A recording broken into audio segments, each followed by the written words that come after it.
Hi అండి. Welcome to my channel.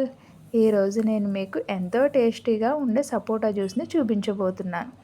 ముందుగా 6 సపోటా పండ్లను తీసుకోవాలండి. ఇవి బాగా ముగ్గినవి తీసుకోవడం వల్ల టేస్ట్ అయితే చాలా బాగుంటుంది.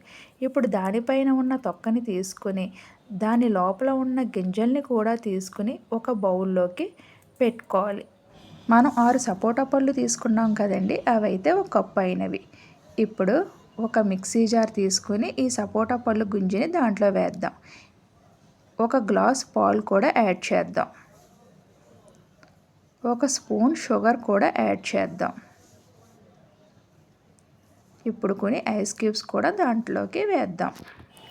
ఇప్పుడు వీటిని బాగా గ్రైండ్ చేద్దాం. ఇలా గ్రైండ్ చేయడం వల్ల దానిలో ఉండే జిగురు అనేది లేకుండా ఉంటుంది.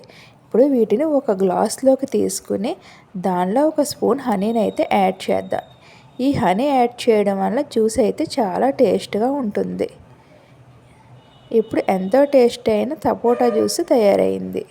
చివరిగా దానిలో కొన్ని బాదం పలుకులను కూడా వేద్దాం.